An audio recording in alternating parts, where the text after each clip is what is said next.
Hello viewers, আসসালামু আলাইকুম। কেমন আছেন সবাই? আশা করি সবাই ভালো আছেন। আজকে আমরা বেবিদের টিথিং প্রবলেম নিয়ে আলোচনা করব।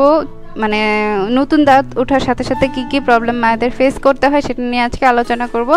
আমার বেবির এখন বয়স হচ্ছে 1.5 বছর, মানে সামনে ফেব্রুয়ারিতে 2 বছর হয়ে যাবে। তো এই টিথিংয়ের প্রসেসটা আমরা কীভাবে এটা পার করছি, তো আমি সেই এক্সপিরিয়েন্স আপনাদের সাথে আজকে শেয়ার করব। So let's get started. তো বাচ্চার যখন নতুন দাঁত ওঠা শুরু হয়, বাচ্চার অনেক পেইন হয়। নর্মালি আমাদেরই দেখা যায় যে দাঁত ওঠার আগে মাড়ি ফুলে যায়, অনেক ক্ষেত্রে দেখা যায় লাল হয়ে যায়, গাল ফুলে যায়, অনেক ইরিটেশন লাগে, হঠাৎই ব্যথা আরম্ভ হয়ে যায়, আবার ঠিক হয়ে যায়। ক্ষেত্রে দেখা যায় যে ঘুমাতে চায় না। কিছু কথা আমরা প্রায়ই শুনে থাকি, এই সময় বাচ্চাদের ডায়রিয়া হবে, জ্বর আসবে, ঠান্ডা লাগবে, কাশি হবে, এক্সেট্রা ভাইরাল ব্যাকটেরিয়া যা আছে সব এই টাইমেই এফেক্টেড হয়। তো এই কারণে যে কোনো অসুখই এই টাইমে বাচ্চার অতি তাড়াতাড়ি হয়ে যায়। তো এর কারণটা কি? এই সময়ে বাচ্চার মাড়ি যেহেতু ব্যথা করে, ও মনে করে যে কোনো একটা কিছু মুখে নিয়ে কামড় দিলে হয়তো ওর এই জায়গাগুলো একটু রিলিফ লাগবে, ভালো লাগবে, আরাম লাগবে। তো যেটা সে হাতের সামনে পায়, খেলনা হোক বা কোনো কিছু হোক, রিমোট মোবাইল বা কাপড় হোক, আপনার হাত হোক, নিজের হাত হোক, যেই কোনো কিছু সে মুখে দিতে চেষ্টা করে, কামড় দিতে চেষ্টা করে।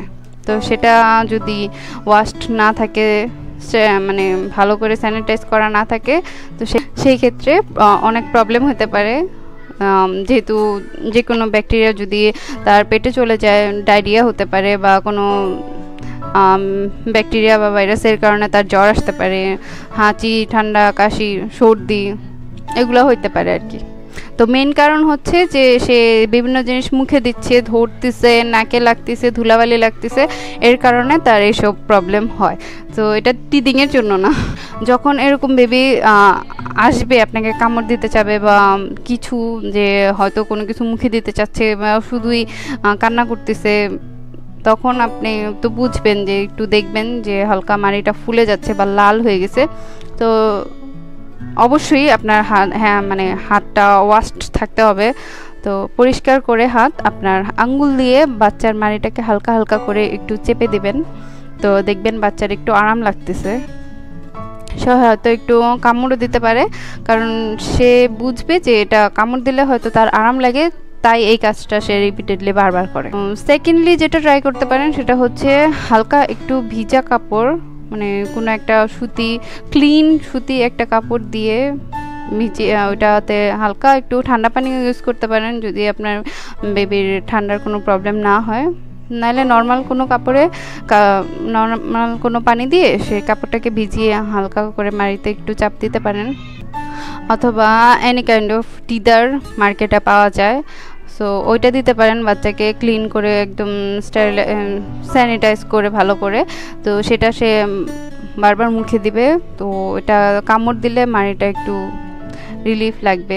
অনেক ক্ষেত্রে দেখা যায় যে বাচ্চারা হয়তো মুখে কিছু এরকম শক্ত কিছু না দেওয়াতে মাড়িটা তাড়াতাড়ি দাঁত বের হয় না। কিছু কেসে দেখা গেছে যে যারা টিদার ইউজ করে তাদের পেইনটাও কম হয় আর দাঁতও তাড়াতাড়ি আসে।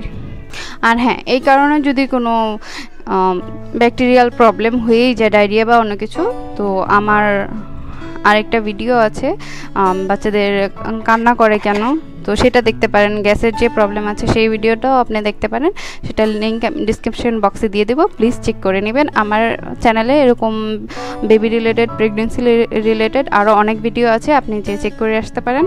আজকের ভিডিওটা ভালো লেগে থাকলে একটা লাইক দিয়ে দেবেন, আমার কমেন্টে জানাবেন কোনো প্রবলেম হয়েছে কিনা, কোনো কিছু আরও নতুন কিছু জানতে চান কিনা।